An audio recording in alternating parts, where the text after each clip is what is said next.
It was a quiet Tuesday morning in a small-town bank in Georgia.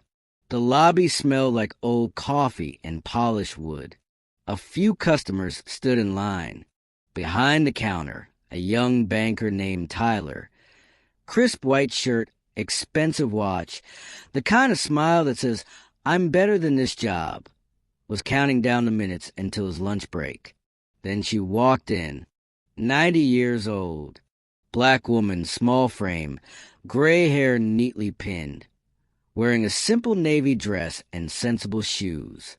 She moved slowly with a cane, but her eyes were sharp and clear. She reached the counter. Tyler barely looked up from his screen. "Good morning, ma'am. How can I help you today?"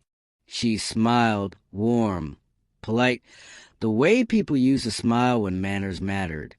"I just want to check my balance, young man." Tyler gave the polite chuckle bankers give when they think someone is wasting their time.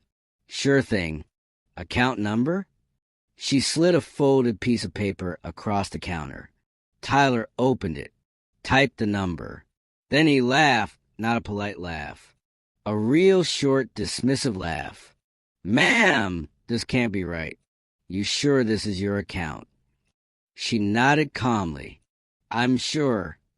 He leaned back, arms crossed, still smiling like he'd caught her in a joke.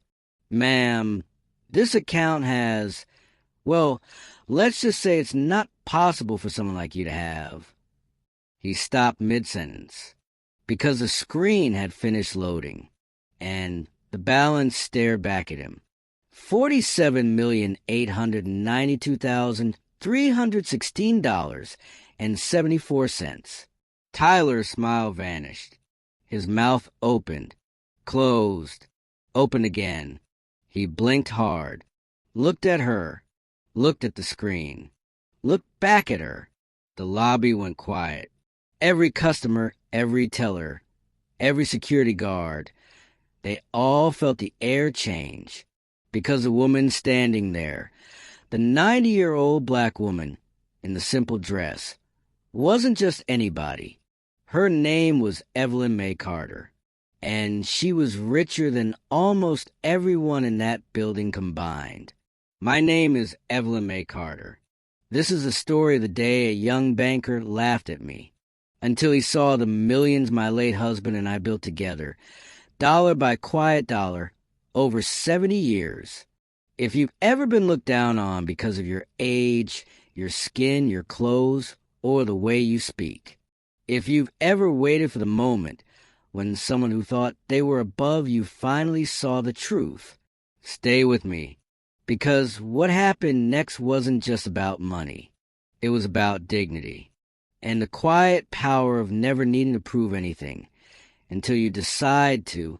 Let's go back to that Tuesday morning. I was born in 1935 in a little town outside Macon, Georgia. Sharecropper's daughter. No electricity till I was 12. No indoor plumbing till I was married. My husband, James Carter, was a mechanic. Started with nothing but a toolbox and a dream. By the time he retired in 1995, he owned 3 auto shops and had invested every extra dollar we could spare. We never flaunted it, never bought fancy cars or big houses. We lived in the same 2-bedroom home we bought in 1962. Paid cash. James always said we gave to our church, paid for nieces and nephews' college, helped neighbors when they were behind on bills, built scholarships for black kids who wanted to study engineering, James's old dream. We never told anyone how much. When James passed in 2018 at 88, he left everything to me.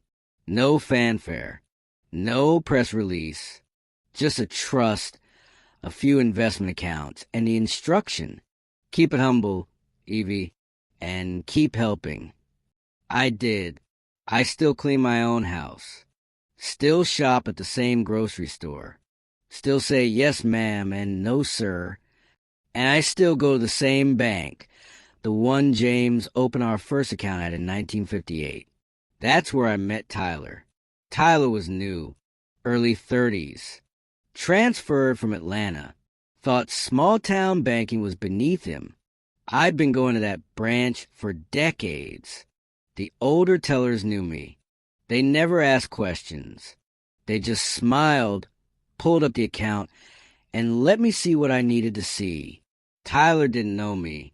I walked up to his window with my little notebook, the one where I write down deposits and withdrawals by hand.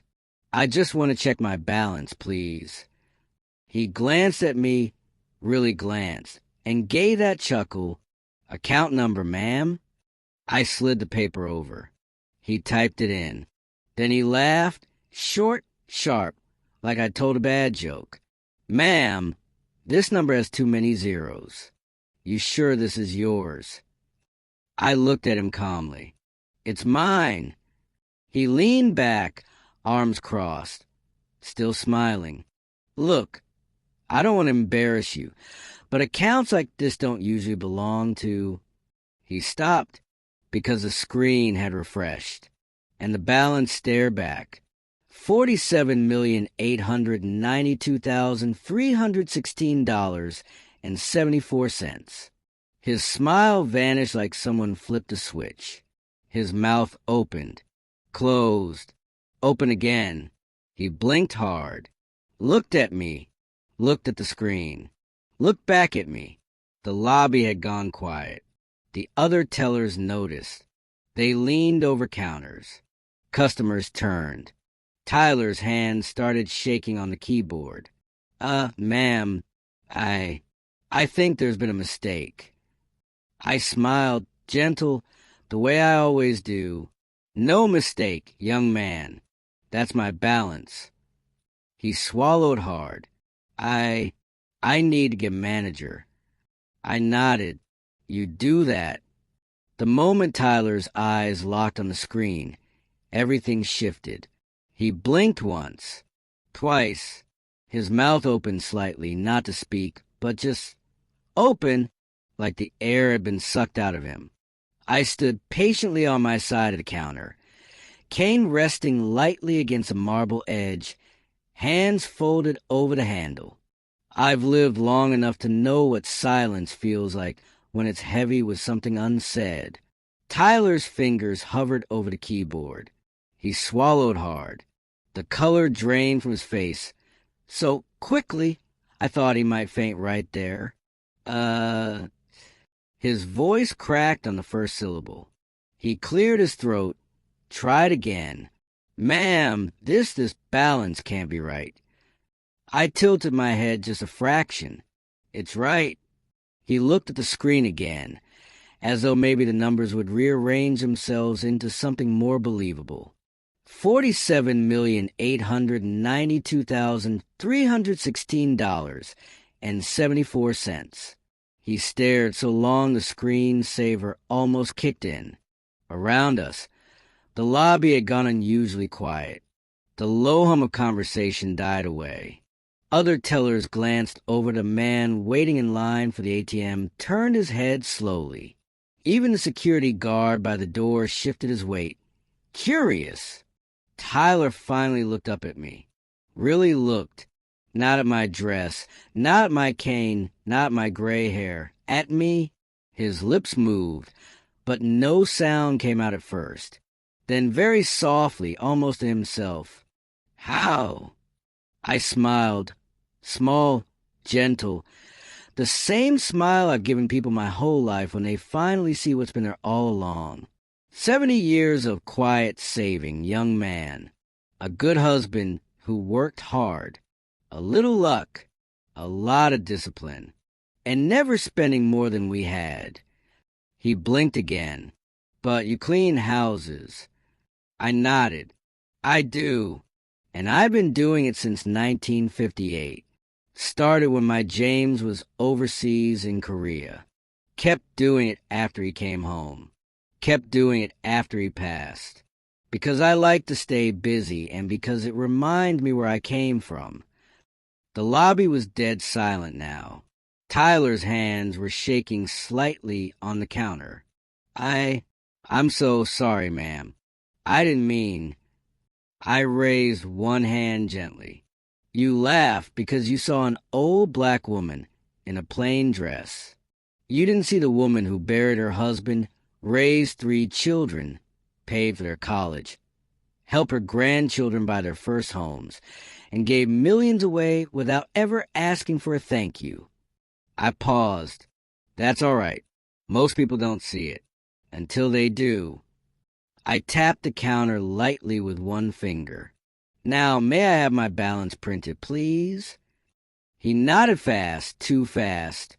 His fingers flew across the keyboard. The printer whirred. He handed me the slip with trembling hands. I folded it neatly, tucked it into my purse. Thank you, Tyler. I turned to leave. He spoke, almost a whisper. Ma'am, I didn't know. I looked back at him. I know you didn't. That's why I come in person. So people can see me. I walked toward the door.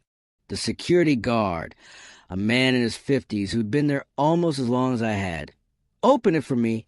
He nodded respectfully. Morning, Miss Evelyn. Morning, Mr. Clarence. I stepped outside into the sunlight. Behind me, the lobby stayed quiet for a long time. By noon, the story was moving. One of the younger tellers, a girl named Kaylee who always said good morning, Miss Evelyn, and actually meant it, posted anonymously in a local Facebook group. Today, a 90-year-old black woman came in to check her balance. The new guy laughed at her. Then he saw the account had almost $48 million. I've never seen someone turn white so fast in my life.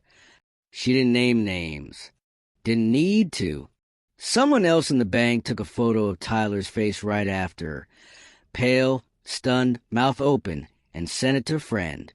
That photo made it to Twitter by 2 p.m. Caption: Banker laughs at elderly black woman checking her balance, then sees $47 million and forgets how to blink. It spread. By evening, local news had picked it up, then regional affiliates. The bank's regional manager called an emergency meeting that same afternoon. Tyler was pulled off the teller line immediately, put on administrative review. The next morning, the bank issued a public statement. We deeply regret any interaction that made a valued customer feel disrespected. We are conducting a full internal review and reaffirming our commitment to treating every customer with dignity and respect. They didn't name me. They didn't have to. People knew. Tyler was transferred to back office. No customer-facing role. Rumor was he'd be let go quietly in a few months. I didn't push for anything. I didn't call the news. I didn't post on social media. I just kept living. I still went to that bank every month. Same time, same window when possible. The tellers now greeted me by name. Some of them even asked how my day was going. Kaylee always smiled extra wide. One afternoon, about 3 months later, Tyler was in the lobby, carrying boxes to the back. Our eyes met. He stopped. I walked over slowly. He looked down at first. Then he looked up. Miss Carter, he said quietly. I nodded. I just wanted to say, I'm sorry.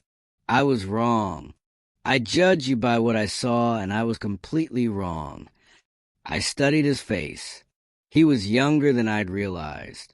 Maybe 28. Just a boy trying to act like a man. I accept your apology, Tyler. He swallowed. Thank you. I paused. And I hope you remember this the next time someone walks up to your window. He nodded, quickly, sincerely. I will. I promise. I smiled, small, gentle. Good. I turned and walked away. Behind me, I heard him exhale, like he'd been holding his breath for months. And I kept walking. Because sometimes the best revenge isn't loud. It's just living long enough to let the truth speak for itself.